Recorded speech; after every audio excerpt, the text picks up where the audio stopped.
Hi friends, welcome back to my channel. ಹೇಗಿದ್ದೀರಾ ಎಲ್ಲರೂ? ಬನ್ನಿ ಇವತ್ತು ಗಸಗಸೆ ಪಾಯಸ ಹೇಗೆ ಮಾಡೋದು ಅಂತ ತೋರಿಸ್ತೀನಿ. ತುಂಬ ರುಚಿಯಾಗಿರುತ್ತೆ ನೋಡಿ. ಈಗ ಗಸಗಸೆ ಪಾಯಸಕ್ಕೆ ಬೇಕಾಗಿರೋ ಐಟಮ್ಸು: ಗೋಡಂಬಿ ಮತ್ತು ಬಾದಾಮಿನ ನೆನೆಸ್ಕೊಂಡು ಇಟ್ಕೊಂಡಿದ್ದೀನಿ. ಮತ್ತು ಒಗ್ಗರಣೆಗೆ ತುಪ್ಪ, ದ್ರಾಕ್ಷಿ, ಗೋಡಂಬಿ, ಏಲಕ್ಕಿ, ಅಕ್ಕಿ ಮತ್ತು ಒಣ ಕೊಬ್ಬರಿ, ಹಸಿ ಕೊಬ್ಬರಿ ಎರಡೂ ಯೂಸ್ ಮಾಡ್ತಾಯಿದ್ದೀನಿ. ಬೆಲ್ಲ ರುಚಿಗೆ ತಕ್ಕಷ್ಟು, ಮತ್ತು ಗಸಗಸೆ 50 ಗ್ರಾಮ್ ತೊಗೊಂಡಿದ್ದೀನಿ. ಇಷ್ಟು ಬೇಕಾಗಿರೋ ಸಾಮಾನು. ಗಸಗಸೆ ಪಾಯಸನ ವಾರಕ್ಕೊಂದೆರಡು ಸತಿ ಕುಡಿದ್ರೆ ನಿದ್ದೆ ಯಾರಿಗೆ ಬರೋದಿಲ್ಲ ಅವರು ಚೆನ್ನಾಗಿ ನಿದ್ದೆ ಮಾಡ್ತಾರೆ ನೈಟ್ ಟೈಮು. ನೋಡಿ, ಈಗ ಅಕ್ಕಿ 1 ಸ್ಪೂನ್ ಆಗುವಷ್ಟು ನಾನು ಹುರ್ಕೊತಾ ಇದ್ದೀನಿ. ಚೆನ್ನಾಗಿ ಹುರ್ಕೊಬೇಕು ಕೆಂಪಗೆ. ಹಾಗೆ ನನ್ನ ಚಾನಲ್ನ ನೋಡ್ತಾ ಇರೋರು ಸಬ್ಸ್ಕ್ರೈಬ್ ಮಾಡ್ಕೊಂಡು ನೋಡಿ, ಲೈಕ್ ಮಾಡಿ, ಶೇರ್ ಮಾಡಿ, ಕಮೆಂಟ್ ಮಾಡಿ. ನೋಡಿ, ಇದು ಕೆಂಪಗೆ ಹುರ್ಕೊಂಡ್ಮೇಲೆ ಗಸಗಸೆನ ಇದಕ್ಕೆ ಹಾಕ್ಕೊಂಡು ಹುರ್ಕೋಬೇಕು. ಈ ಪಾಯಸನ ವಾರಕ್ಕೆ ಒಂದೆರಡು ಸತಿ ಮಾಡ್ಕೊಂಡು ಕುಡೀರಿ, ತುಂಬ ಒಳ್ಳೆಯದು. ನೋಡಿ, ಈಗ ಗಸಗಸೆ ನಾನು ಹಾಕ್ಕೊತಾ ಇದ್ದೀನಿ. ಇದನ್ನು ಅಷ್ಟೇ ಕೆಂಪಗೆ ಹುರ್ಕೋಬೇಕು. ಚೆನ್ನಾಗಿ ಹುರ್ಕೊಂಡಷ್ಟು ಚೆನ್ನಾಗಿ ಪಾಯಸಕ್ಕೆ ಚೆನ್ನಾಗಿ ಹದವಾಗಿ ಚೆನ್ನಾಗಿರುತ್ತೆ. ನೋಡಿ, ಇದನ್ನು ಚೆನ್ನಾಗಿ ಹುರ್ಕೊಂಡ್ಮೇಲೆ ಗೋಡಂಬಿ ಬಾದಾಮಿನ ನೈಟೇ ನೆನೆಸಿದ್ರೆ ಒಳ್ಳೆಯದು. ಇಲ್ಲ ಮಾಡೋದಕ್ಕೆ ಮುಂಚೆ ಒಂದು ಹಾಫ್ ಆನ್ ಅವರ್ಗೆ ಮುಂಚೆ ನೆನೆಸಿಕ್ಕಿದ್ರೆ ಸಾಕು. ನೋಡಿ, ಈಗ ಒಂದು ಮಿಕ್ಸಿ ಜಾರ್ಗೆ ನಾನು ಅಕ್ಕಿ ಮತ್ತು ಗಸಗಸೆ ಎರಡನ್ನೂ ಹಾಕ್ಕೊತಾ ಇದ್ದೀನಿ. ಏಲಕ್ಕಿನೂ ಇದಕ್ಕೆ ಹಾಕ್ಕೋಬೇಕು. ನೋಡಿ, ಆವಾಗಲೇ ಹಾಲು ತೋರಿಸಿರಲಿಲ್ಲ, ಹಾಲು 1 ಗ್ಲಾಸ್ ತೊಗೋಬೇಕು. ನೋಡಿ, ಈಗ ಏಲಕ್ಕಿ ಹಾಕ್ಕೊಂಡು ಮತ್ತು ಒಣ ಕೊಬ್ಬರಿನೂ ಹಾಕ್ಕೋಬೇಕು, ಹಸಿ ಕೊಬ್ಬರಿ. ಇದಾದಮೇಲೆ ದ್ರಾಕ್ಷಿ, ಗೋಡಂಬಿನ ನೆನೆಸಿರೋದನ್ನ ಹಾಕ್ಕೋಬೇಕು. ಬಾದಾಮಿ ಮತ್ತು ಗೋಡಂಬಿನ ನೆನೆಸ್ಕೊಂಡಿರೋದು ಹಾಕ್ಕೊಬೇಕು. ನೀವು ಮಾಡ್ಕೊಂಡು ನೋಡಿ, ತುಂಬ ರುಚಿಯಾಗಿರುತ್ತೆ.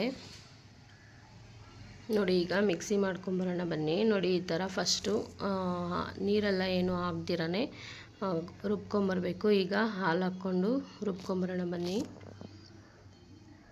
ನೋಡಿ, ಈ ಥರ ನುಣ್ಣಗಾದರೆ ಸಾಕು. ಈಗ ಬೆಲ್ಲನ ಸ್ವಲ್ಪ ನೀರು ಹಾಕ್ಕೊಂಡು ಕರಗಿಸ್ಕೊಳ್ಳೋಣ.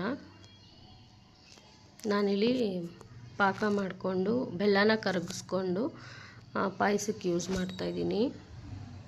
ಗಟ್ಟಿ ಪಾಕ ಏನು ಬೇಡ, ತೆಳು ಪಾಕನೇ.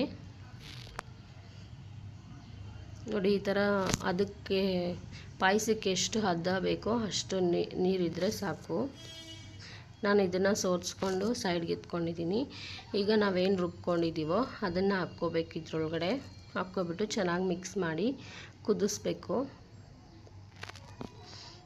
ನೋಡಿ, ಈಗ ಚೆನ್ನಾಗಿ ತಿರ್ಗಿಸ್ಕೊಬೇಕು. ನಿಮಗೆ ಗಟ್ಟಿ ಬೇಕೋ ಗಟ್ಟಿ ಮಾಡ್ಕೊಳ್ಳಿ, ಇಲ್ಲ ತೆಳು ಬೇಕು ಅಂದರೆ ತೆಳು ಕೂಡ ಮಾಡ್ಕೋಬೋದು. ನೋಡಿ, ನನಗೆ ಈ ಥರ ತೆಳುವಾಗಿ ನಾನು ಮಾಡ್ಕೊಂಡಿದ್ದೀನಿ. ಈ ಥರ ಆದರೆ ಸಾಕು. ಎರಡನ್ನೂ ಮಿಕ್ಸ್ ಮಾಡಿಕೊಂಡು ಚೆನ್ನಾಗಿ ಕುದಿಸ್ಕೊಬೇಕು. ಈಗ ಒಂದು ಬಾಣಲಿಗೆ ತುಪ್ಪ ಹಾಕ್ಕೋಬೇಕು. ತುಪ್ಪ 1-2 ಟೇಬಲ್ ಸ್ಪೂನ್ ಆಗುವಷ್ಟು. ಈಗ ದ್ರಾಕ್ಷಿ, ಗೋಡಂಬಿ ಹುರ್ಕೊಳ್ಳೋಣ.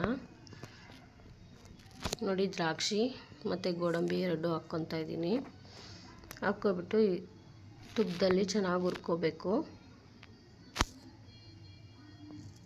ಈ ಪಾಯಸ ಅಂತೂ ಸೂಪರಾಗಿತ್ತು. ನೀವು ಕೂಡ ಟ್ರೈ ಮಾಡಿ ನೋಡಿ. ನೋಡಿ, ಈಗ ಅದು ಚೆನ್ನಾಗಿ ಫ್ರೈ ಆಗಲಿ. ಫ್ರೈ ಆದಮೇಲೆ ಪಾಯಸ ಒಳಗಡೆ ಹಾಕ್ಕೋಬೇಕು.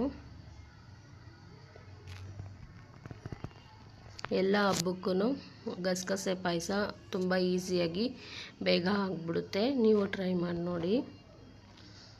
ಗೋಡಂಬಿ, ದ್ರಾಕ್ಷಿ ನೋಡಿ ಚೆನ್ನಾಗಿ ಹುರ್ಕೋಬೇಕು. ಈ ಚೆನ್ನಾಗಿ ಹುರ್ಕೊಂಡ್ಮೇಲೆ ಪಾಯಸಕ್ಕೆ ಹಾಕ್ಕೊಳ್ಳೋಣ. ಪಾಯಸ ಒಂದು ಕುದಿ ಬಂದರೆ ಸಾಕು.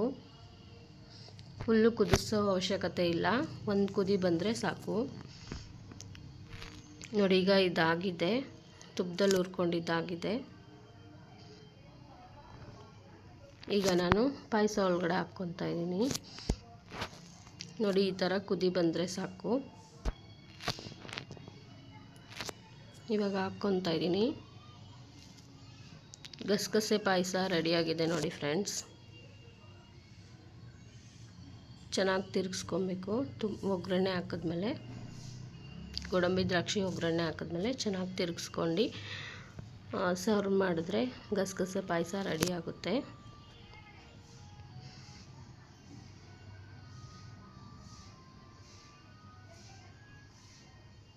ಇದನ್ನು ಹಾಕ್ಕೊಬಿಟ್ಟು ಒಂದು ಕುದಿ ಬಂದರೆ ಸಾಕು ನೋಡಿ. ಈ ಥರ ಒಂದು ಕುದಿ ಬಂದರೆ ಸಾಕು, ಗಸಗಸೆ ಪಾಯಸ ರೆಡಿಯಾಗಿದೆ ಅಂತ.